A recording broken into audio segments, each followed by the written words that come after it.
Na análise de hoje eu trouxe dois temas diferentes. Um dos temas dá título à análise e é o motivo pelo qual tu clicou neste conteúdo, mas eu trouxe outro tema também de relevância geopolítica.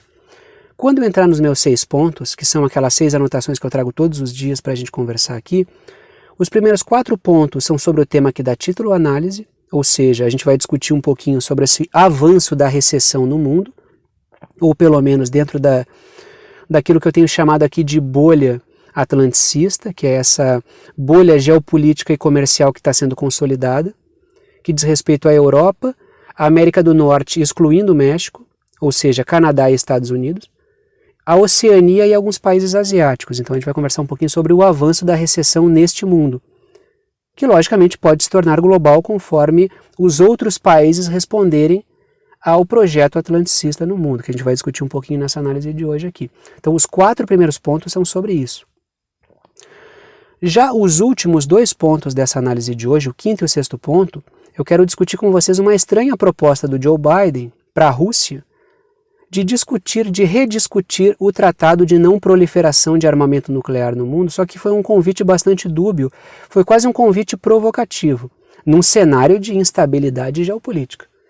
Então, do 1º ao 4º ponto, quero discutir o avanço da recessão e o 5º e 6º pontos, quero discutir um pouquinho sobre esse convite estranho do Joe Biden, que é um convite dúbio do governo norte-americano, que pareceu mais uma provocação do que propriamente um convite para buscar a paz. A coisa é apresentada como um convite para buscar a paz, mas no final das contas eles estão buscando fazer uma provocação e posarem de promotores da paz. Vamos começar discutindo a questão da recessão. Tá, vamos começar pelo ponto da recessão, 1º ao 4º ponto sobre isso, 5º e 6º ponto sobre o convite estranho do Joe Biden. Primeiro ponto, dados foram divulgados demonstrando a queda da atividade industrial na Europa. Repito, dados foram divulgados demonstrando a queda da atividade industrial na Europa. Tiago, que dados são esses? Dados que eu coloquei no dia de ontem lá no canal do Telegram. Como é que eu acesso? O link do canal do Telegram, do Verdade Concreta, está na descrição aqui embaixo, ou tu pode pesquisar no Telegram, digita Verdade Concreta que vai aparecer o meu canal. Aí tu acessa o canal do Verdade Concreta e vai estar os dados, a notícia que eu coloquei no dia de ontem lá.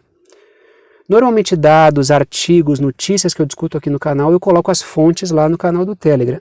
A função do canal do Telegram está sendo essa.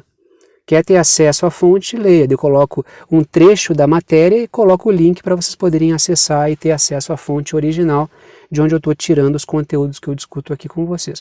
Faço isso com quase tudo. Se eu me esquecer uma vez ou outra, por favor me peçam que eu coloco lá sem nenhum problema. Tá? É lá onde eu coloco o referencial que eu discuto aqui com vocês. Acho uma boa função para o Telegram. Então repito o primeiro ponto. Dados foram divulgados recentemente demonstrando a queda da atividade industrial na Europa. E por que há uma queda da atividade industrial? Qual é um dos fatores que está trazendo a queda da atividade industrial na Europa? É o fato da baixa demanda, que está sendo engendrada pela inflação, estar fazendo com que os estoques fiquem cheios. Então a população demanda menos, compra menos, os estoques vão enchendo e as empresas são obrigadas a reduzir as suas atividades. E por que as pessoas estão comprando menos? Porque a inflação está comendo uma parte maior do ganho das famílias. Ou seja, as famílias estão perdendo poder aquisitivo, gastam mais com menos produtos, comprando menos produtos, as empresas têm menos pessoas para vender. Isso é um resultado, uma confluência de várias crises. Não à toa, a OMC, eu acho que foi a OMC, a Organização Mundial do Comércio, que cunhou o termo policrise. É uma crise que vem da pandemia, que é uma crise na cadeia de suprimentos, é uma crise que foi majorada pelo conflito na Ucrânia e, sobretudo, por causa das sanções contra a Rússia, que aumentou a crise na cadeia de suprimentos, produziu uma elevação no custo da energia e é uma crise que tende a ser aprofundada ainda mais se houver um conflito entre Estados Unidos e China envolvendo Taiwan, ou um conflito semidireto dos Estados Unidos com a China, utilizando Taiwan para fazer guerra por procuração. Se a China for sancionada, esse cenário de crise aumenta ainda mais. Então, o povo europeu está vivendo um cenário de crise produzido por um projeto atlanticista. Sempre pontuei isso aqui no canal. Durante a pandemia, as oligarquias financeiras capitalizaram loucamente sobre a crise para aumentar os monopólios e ganhar ainda mais dinheiro. Não à toa, os bilionários ficaram ainda mais ricos durante a pandemia. Nesse cenário de conflito na Ucrânia, o tipo de atividade que está se promovendo de reformatar o setor energético à luz de uma crise energética, reformatar o setor da produção de alimentos se valendo de uma crise no setor dos alimentos, uma crise na cadeia de suprimentos, é um projeto bastante evidente. E esse contexto de inflação e de crise que a gente está vivendo é justamente essa transição. É um projeto, essa crise é um projeto, não é uma crise que está acontecendo. A policrise, cada um dos elementos que produzem a tal da policrise, são elementos engendrados pelas oligarquias financeiras utilizando o atlanticismo como um braço armado e geopolítico. Então é isso que é preciso observar. Então essa recessão está sendo produzida, está sendo estimulada. Segundo ponto, então quer acessar os dados? Dá uma olhada lá no canal do Telegram que as informações estão todas lá. Segundo ponto, Japão e Coreia do Sul também estão tendo problemas no crescimento industrial. Segundo ponto, Japão e Coreia do Sul também estão tendo problemas no crescimento industrial.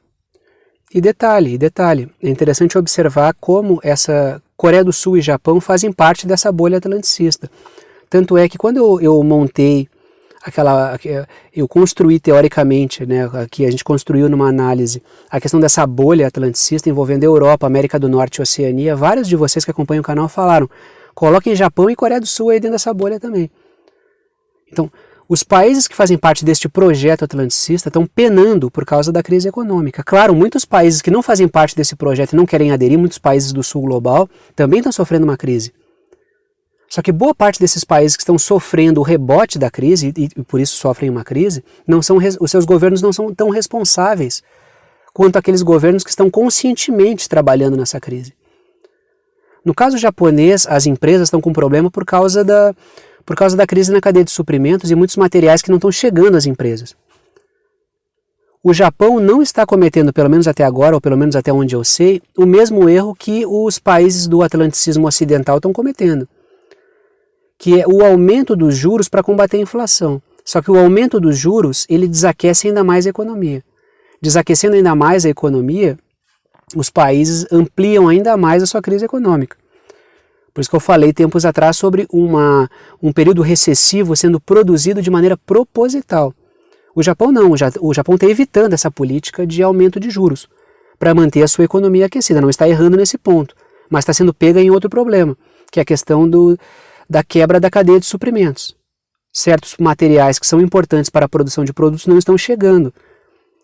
Então, a forma como se dinamitou o sistema produtivo global, ou como está se dinamitando o sistema produtivo global, está produzindo problemas por todos os lados.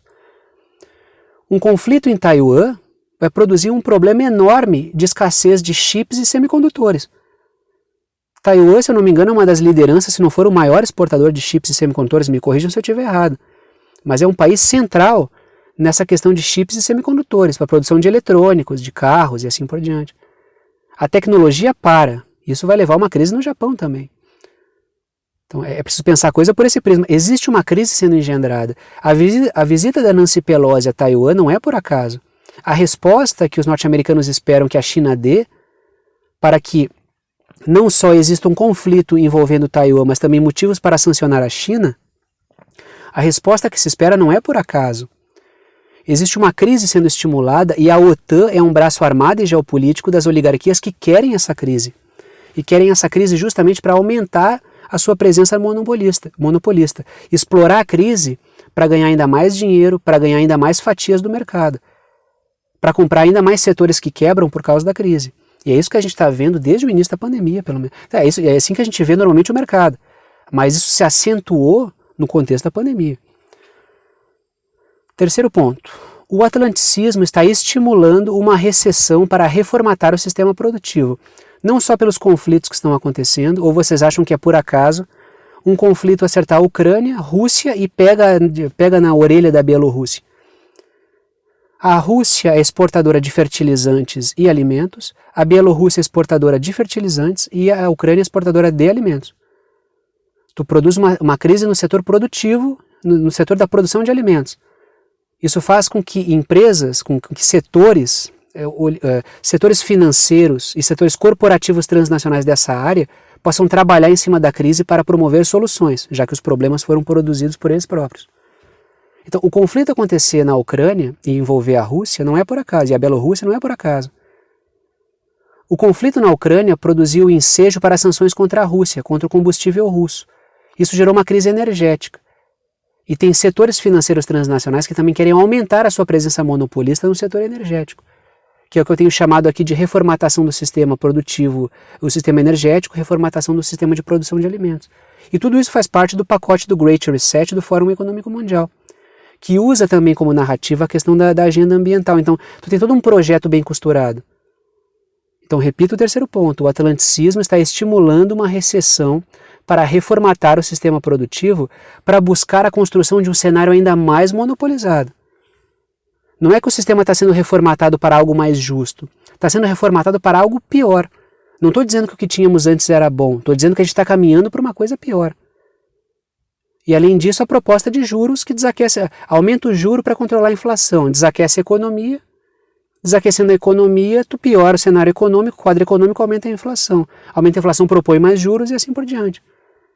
Então, num cenário de crise inflacionária promovido por uma crise energética e produtiva, desaquecer a economia é aumentar a crise ainda mais.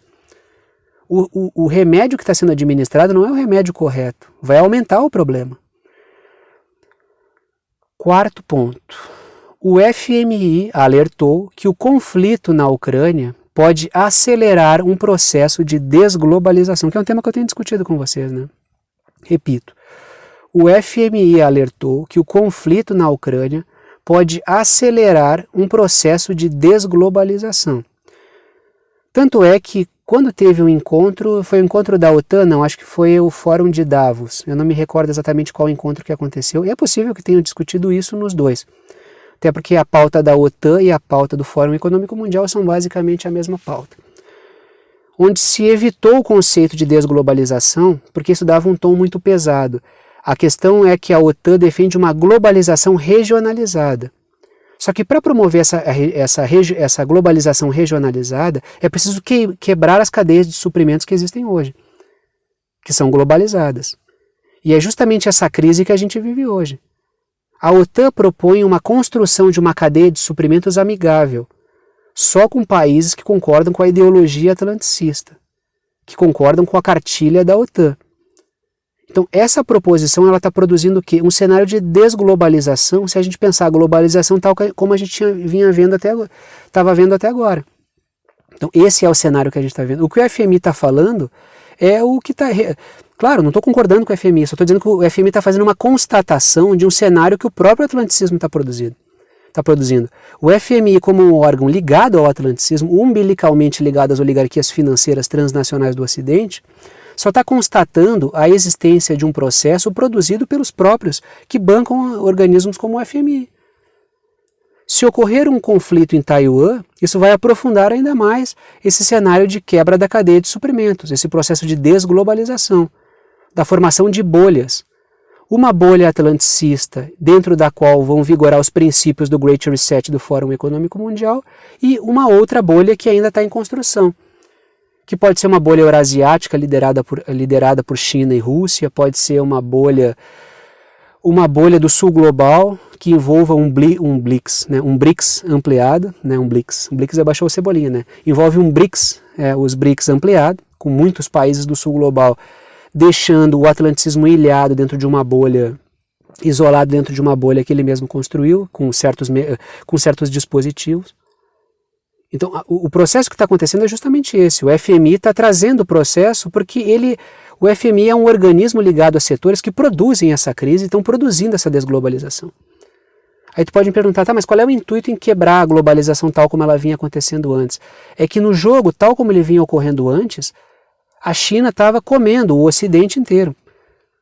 Então, o jogo jogado nas regras anteriores, criadas pelo próprio atlanticismo, diga-se de passagem, pelo próprio Ocidente, o Ocidente vinha perdendo o jogo num jogo com as regras que ele mesmo criou.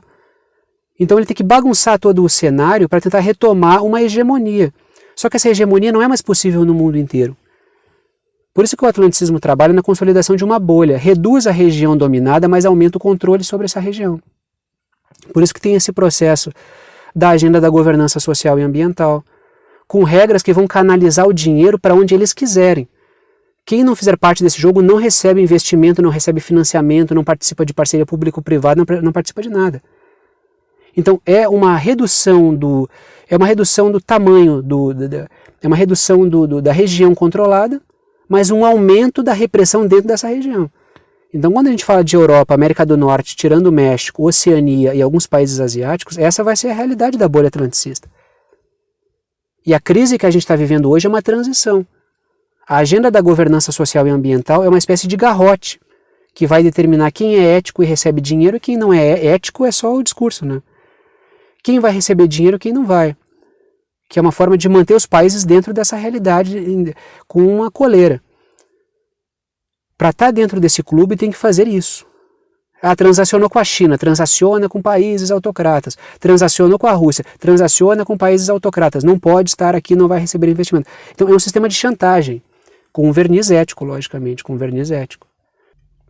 Agora deixa eu discutir os dois últimos pontos, que é sobre essa proposta do Joe Biden, vamos falar no quinto e no sexto pontos, sobre essa proposta do Joe Biden de redesenhar o tratado de não proliferação de armamento nuclear no mundo. Só que é uma proposta muito... foi feita de uma maneira estranha, num momento estranho, e isso todos os países responderam de uma maneira... Digamos, eu digo os países que o Joe Biden chamou indiretamente. Ele chamou a Rússia e deixou a coisa estendida para a China também. Tanto a Rússia quanto a China acharam uma proposta muito bizarra. Quinto ponto. Biden fez um aceno dúbio sobre renovar o Tratado Nuclear Global, repito, no atual momento, tá? Olha, desde que eu nasci, desde que eu me entendo por gente, como se diz, eu nunca vi, tô falando, eu nasci em 1986, então eu não peguei aquele cenário de, conscientemente eu não vi aquele cenário de Guerra Fria, de crise nuclear, assim, de pré-guerra nuclear, né? Aquela crise dos mísseis e assim, portanto, não vi isso. Só que assim, desde que eu me entendo por gente, eu nunca vi estar tão naturalizada uma discussão sobre possível conflito nuclear. A gente usa expressões hoje como uso tático de armamento nuclear, que é uma coisa que até poucos anos atrás a gente acharia um absurdo completo. Então, em meio a esse cenário de aumento de tensão, o Joe Biden, que é um dos caras que mais tensiona as relações geopolíticas no mundo, quer abrir uma discussão com Rússia, possivelmente com China, sobre redesenhar a questão o redesenho do acordo do Tratado de Não Proliferação de Armamento Nuclear, que expira em 2026. Então ele está abrindo essa discussão num momento tenso, muito tenso, diga-se de passagem. Tem um aspecto da propaganda. Eu, no meio desse cenário conturbado, eu quero propor a paz. Tem outro aspecto da propaganda geopolítica. Mas a forma como ele colocou a coisa, é lógico que ele já colocou para haver uma repercussão sobre isso. Ele falou, mas não tem como conversar se a Rússia continuar com esse comportamento belicista. Isso depende da boa-fé da Rússia. Como se o atlanticismo não tivesse nenhuma responsabilidade sobre o que está acontecendo na Ucrânia. Então, a proposta do Biden ela foi feita de um modo nada apaziguador. Quando tu propõe algo de um modo não apaziguador, tu não melhora a situação, tu piora ela. No meio de uma tensão militar, quando todos os lados estão falando sobre o uso tático de armamento nuclear, numa escalada de tensão nuclear também, o Irã falando sobre fazer armamento nuclear, o acordo nuclear com o Irã não chegando a lugar nenhum, a Rússia falando sobre o uso tático de armamento nuclear, os norte-americanos falando sobre o uso tático de armamento nuclear. No meio de um cenário como esse, tu faz uma proposta deste modo, praticamente ofendendo o outro lado, tu vai piorar a situação. Então a situação para a qual a gente caminha não é muito boa, o nível de diálogo está piorando. O acordo de não proliferação de armamento nuclear expira em 2026. Não sei qual vai ser o cenário em 2026, mas tomando pelo cenário de agora e a escalada de tensão, eu não consigo imaginar como seria uma conversa desse tipo. Eu preciso botar a situação real comparada com a expectativa. Não há uma expectativa de melhora do cenário, pelo menos no curto prazo. Eu não consigo enxergar isso hoje. Sexto e último ponto. A China disse que não está pronta para conversar porque possui muito menos armas. Repito, a China disse que não está pronta para conversar com o Biden sobre essa questão do novo tratado de não proliferação de armamento nuclear porque possui muito menos armas. Então esse chamado do Joe Biden a reduzir o armamento nuclear para a China é injusto porque a China já tem muito menos armamento nuclear que os Estados Unidos. Então para ela pedir que reduza é uma coisa injusta, quando os norte-americanos têm uma quantidade enorme, a Rússia também tem uma quantidade enorme. Então a posição do governo da China é: a gente não tem que ser questionado sobre isso, a gente não tem armamento nuclear na mesma quantidade que vocês. Então esse convite do Biden é um convite que ficou bem... Foi um convite estranho, foi um convite bem estranho e ele ficou dúbio. Ele foi um aceno à paz, quase um aceno à paz, dando um tapa na cara do outro lado. Então, é esses acenos dúbios, né? Fazer propaganda pacífica de maneira agressiva. É mais ou menos por aí que a coisa funciona. Então, dito isso, vou parando por aí. Dá uma pesquisada então. Tiago, eu não sei o que é o Tratado de Não Proliferação de Armas Nucleares. Dá uma pesquisada e daí tu vai ver do que se trata e qual é o conteúdo dele.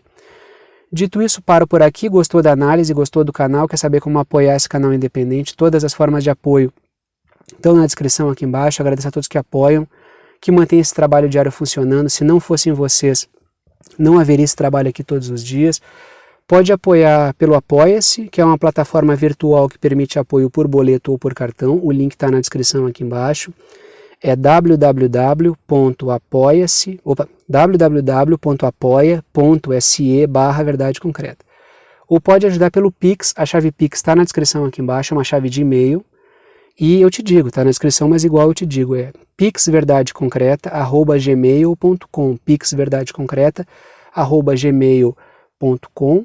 Pode ajudar sempre no valor que vocês quiserem, não estabeleça o valor mínimo, o valor máximo, ajuda quem pode, ajuda quem quer e o conteúdo fica aberto para todo mundo. Dito isso, vou parando por aqui e tchau para vocês.